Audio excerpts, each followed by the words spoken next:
Okay, good luck. Well, hello, teammates. I'm Danica. I'm Matt. My name's Ashley. And my name is Edward. And we are Team Made. How we came up with our group name is it's the first initials of all of our names. So you have M for Matt, A for Ashley, D for Danica, E for Edward. Actually, what we're going to discuss in our session is how we came up with our subject matter. Our focus for our team was establishing and setting up norms. And then we will discuss how we utilize the book to come up with summaries that derived from our, allowing us to come up with our do's and don'ts, and then the real life example that we came up with through a movie. So, Ashley. About the norms we did, we took the chapter in the book and we divided it up. Each person got a section about creating norms or how they work within groups. We're all summarizing a little paragraph, and that's going to be part of our newsletter.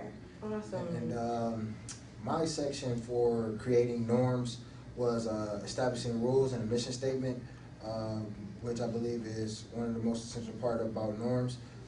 As far as establishing rules, you have to also establish the questions first, and that's basically going to set the standards of what your rules are going to be for the group. Why do you think that's most important? I think it's most important to establish questions because you want to get everyone's input. You want everyone to be able to ask questions and then the group answer them as a whole.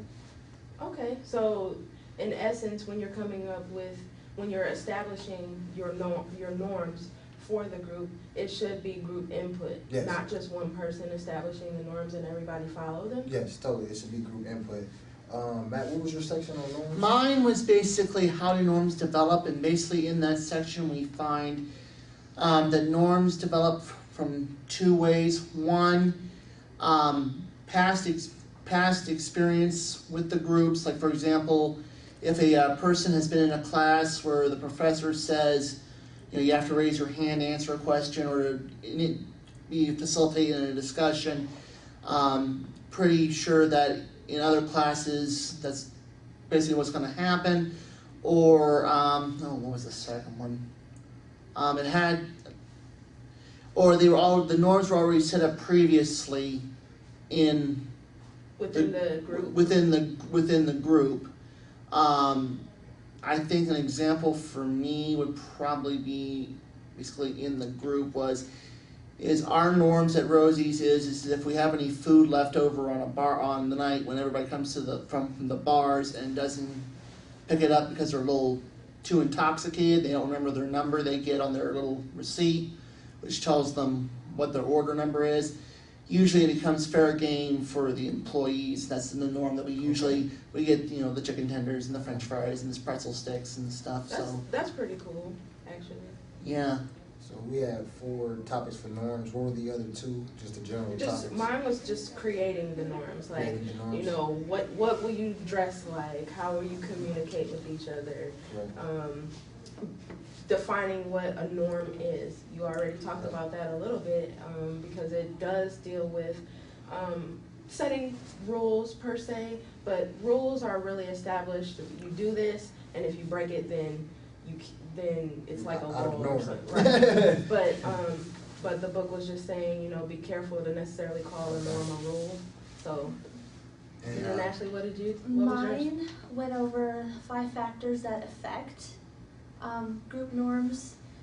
One of them in particular was the less defined a norm is, the less likely people are to follow it. And then there was also a study that compared intelligence, like those people that are more intelligent are like less likely to follow a norm. Really? So for as a consensus, we had to come up with something that contributed to our norm, something that we either saw as in a quote or a movie that would explain. Well, before you go there, Edward, setting up norms. What I was interested in discussing, like what, because we came up with do's and don'ts, like for establishing norms and everything based off of the chapter, but just talking to you guys now, what would you say would be norms for our little group? I know one would be like maintaining structure, because our friend Edward here needs structure. The moment that we get out beyond the structure, it kind of seems like our synergy gets off bad, like if he's not 100% understanding. Well, I noticed at the end of class we kind of have a rundown of like, okay, now we're going to do this and we're responsible for this and this is what's going to happen next class. We always have that like huddle before we leave. That's become the norm Yeah. for our group. Well, a norm I always see is that usually when we're working on this project and stuff, is we all receive emails, you know, from one of you guys. I think it's mostly you. That basically say, okay, this is what we have so far. This is what you all need to contribute. You know, if we have a meeting or something, please make sure you attend. If you don't, please let us know That's beforehand. interesting you brought that up, because another norm that I saw within us is establishing that communication. We may not always talk in class, obviously, because we're in class, so we have to do with whatever the agenda coach has laid out for us. But we do make a point of, if we can't communicate in class, we will send out emails so everybody is on the same page. So that's actually really good. That's good as far as like the do's and don'ts of like expectations, but we also have do's and don'ts of like things such as like don't take things personal, you know, and don't be passive aggressive. And what that is like is basically if your teammates are counting on you and you have a problem or anything like that, we're supposed to work effectively as a group. So everything's supposed to be open, you know, and our general group. So that's something that you personally should do or don't do as a person. So that's pretty much what our do's and don'ts consist of. Yeah. And then we said we were going to talk about our real life example. We found a movie. Mean Girls. Excellent movie. Yes. For more reasons than one. Yeah. Not only is it just a funny movie, but it's also a great example of group norms. Absolutely. Because you have a young lady who is quote unquote outside of the norm, and then there's it's a high school setting, so you know, in high school you always have those little pockets of groups. Yeah, the cliques. Yeah, all the little cliques, and you know, you might have your brainiacs, and they have their own established norms. Yeah, each group in that movie has its own distinguishable norms. Yeah. Right. Yeah. And then like the one scene that we're including on our website, I found really interesting, because you have one of the members of the group that the young lady was trying to establish herself with, if you will, and how the young lady literally broke down the list of, you have to wear this, on Mondays and Tuesdays we wear this, and you can't sit at that table, like that's totally unacceptable, and you have to follow all these rules, because if you don't follow them, then you can't be in our group.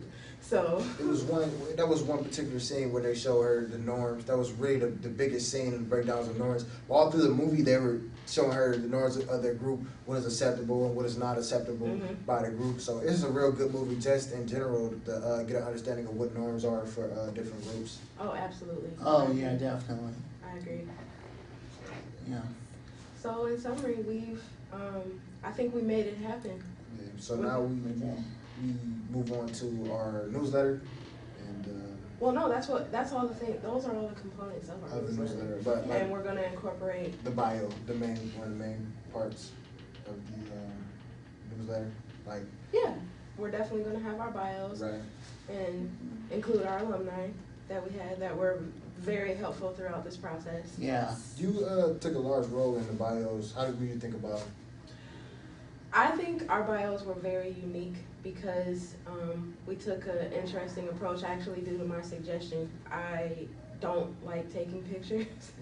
I'm not a picture person, but when I was little, I used to always take pictures. So I said, hey, why don't we utilize our childhood photos? And at first, I didn't think that it was really going to be accepted, but you guys were really receptive to the idea, and it turned out it was actually a little hit with Coach. So that really worked out, and I think also incorporating like those keywords that make us like that we felt were important to us. Like you pointed that you were funny and that you were serious at the same time. I thought that was really, really interesting. So the funny thing is when I asked my grandmother to email me a whole bunch of pictures of when I was in elementary school, you know, for the bio page, I looked at all the pictures and I realized, my God, look how skinny I am. Yeah. And I looked at some of them, I'm like, wait a minute, did she get pictures of me or did she get pictures of my brother? Because these don't look like me. Yeah, I think adding that little twist onto it, it kind of Made our bio real nice. it made it really Unique. It's unique. memorable. Yeah. Yeah. People will read it and remember what we did. Yeah. I thought it was cute because all of us pretty much still look like we did when we were little. I don't think I look like what I did when I was a kid. No way whatsoever. In the face, like I'm Yeah. talking about our faces. Faces, yes, but Because clearly I'm not as small as I used to be either. me neither. That's true for all of us, but yeah. Mhm. I think, But ultimately, I think our group is unique, though. We're a very interesting set of individuals. Yes, definitely. Most All definitely. of us have very vast and busy lives. But So we hit hard when it counts. Oh, yeah. thank you, Trevor, because We hit hard when it counts. you won't let us not. Yes, yes. I know we were really oriented in tasks and getting things done. I mean, the project as a whole was pretty fuzzy, but you know, everybody stayed committed. Everybody stayed into doing their part in order for the group to come together as a whole.